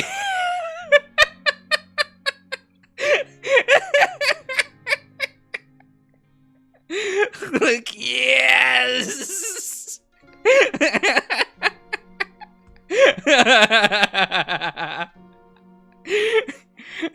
Like, what am I supposed to do except for laugh? Like, unironically.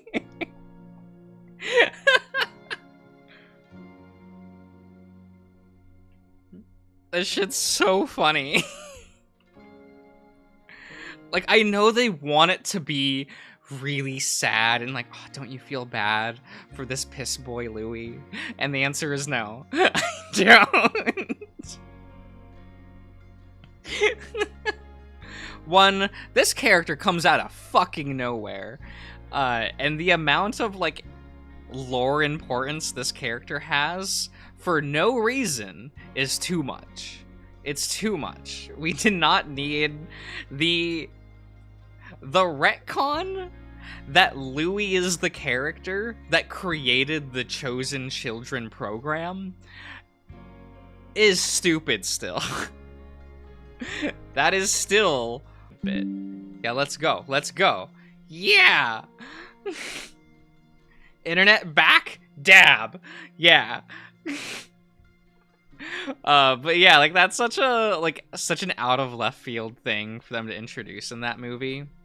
Them just going like, oh yeah, he created all of the Chosen Children because he wished to have friends. Or some shit.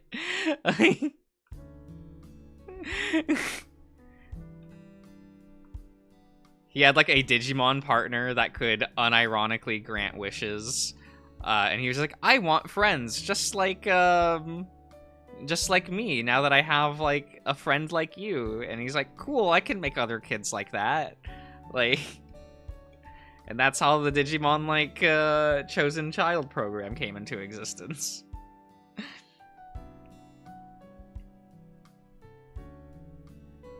And so you have, like, edgy adults, Louis, going like, it's my fault that the Chosen Children bear the burden that they do.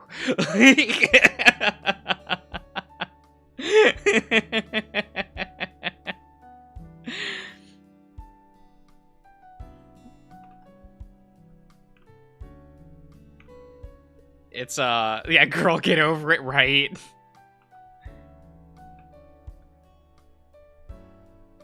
I'm like, bitch, really? How long did it take for them to come up with the story idea in the boardroom? Like, whatever it wasn't enough.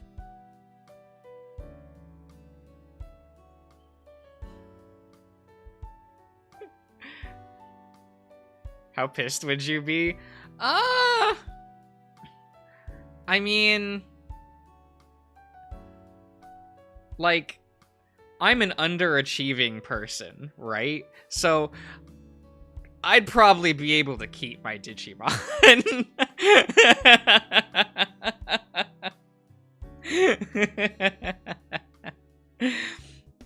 They probably wouldn't be very strong, but I'd probably be able to keep them.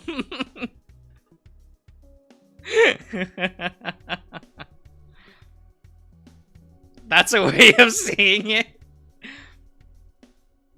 Oh, yeah, yeah.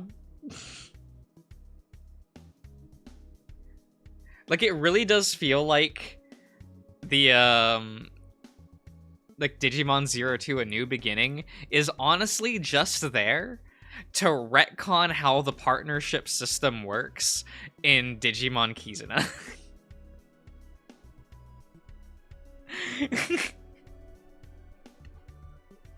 It's like, oh, what do we do at the end of this movie? We break the partnership between Tamer and Digimon. So, that's just not a concern anymore. Cool. I love 02 kicking this in the face. Every time. Without fail. It's the job of 02 to, like, go against whatever theme, like, Adventure was going for.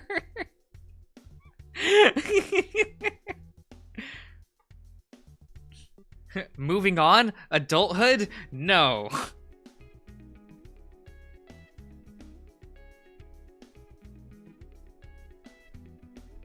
This shit is so funny.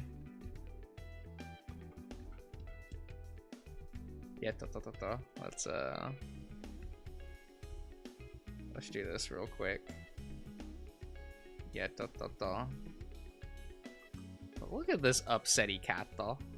Look at this little lad.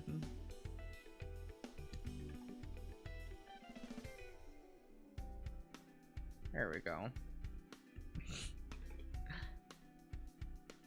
Yeah, we'll put this here. There we go. There we go. You know, make our little border. We'll just do that, you know? Yeah, sadly the Digimon franchise is a mess. It just kind of is what it is. Yeah. And by that, it's mostly just the dichotomy between Adventure and 02 that's, like, kind of upsetting.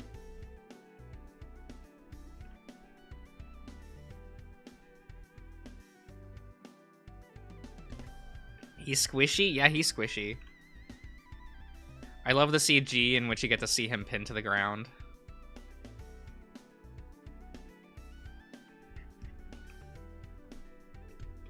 Yeah,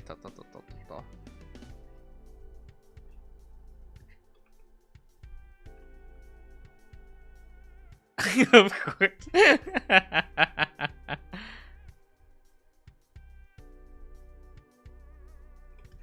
What? You don't want to see this lad pinned to the ground?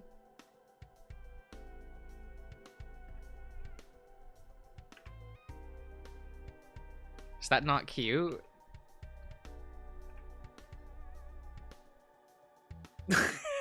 Look.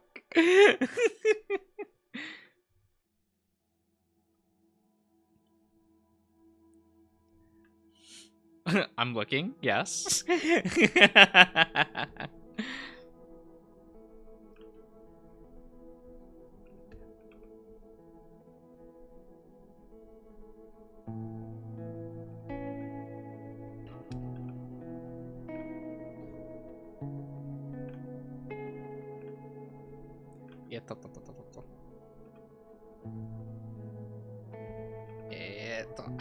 there we go. It's such a free response, it's almost cheating. No, I get it. I get it.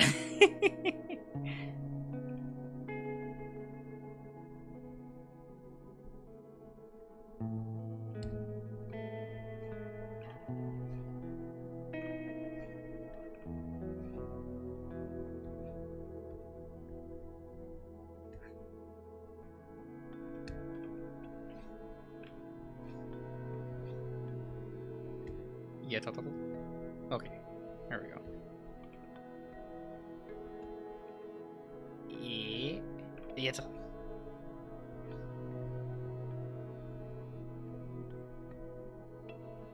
Yeah. Oh, asking things.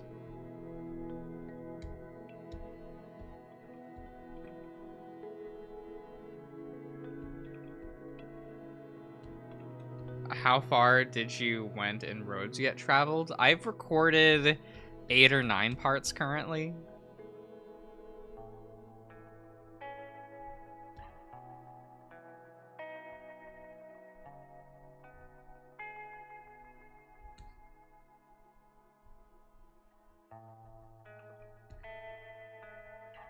Yeah,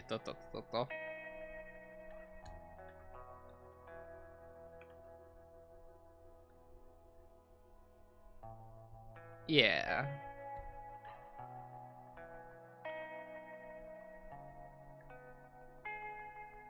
That game's neat. I don't like love it, but I don't dislike it either.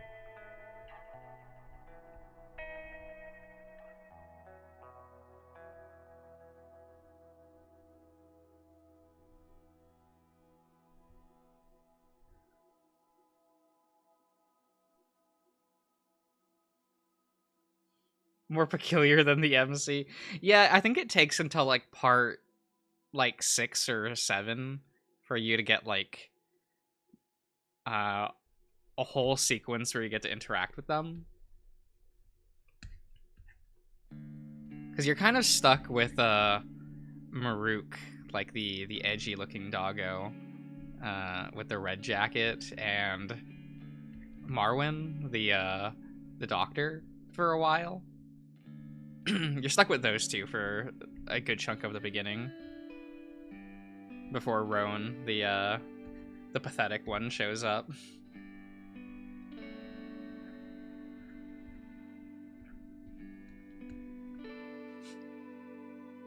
God, I love the sequence where, like, because you they can't understand the main character for reasons, right? So you just get like one-sided conversations for like a good chunk of the beginning, and just hearing Roan just like, do you have games where you're from? What? Like, he talks and stutters like that, like.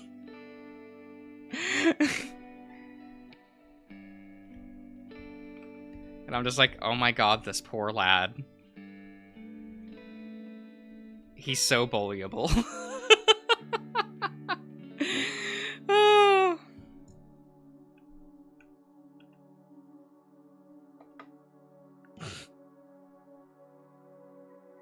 It is fine. It probably isn't, but you know. That's just what's going to it's going to be. Oh, but alright everyone. Do you all like how this little Carol drawn turned out?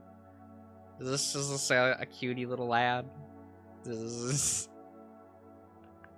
Hope you enjoy it. I think I take too long on these. I probably would draw these faster if I wasn't streaming. But that's the fun part. He's just a poor little meow meow, right? But alright everyone, I'll be wrapping up. I got dinner to make, right? So I hope you guys enjoyed, and I'll see you all around.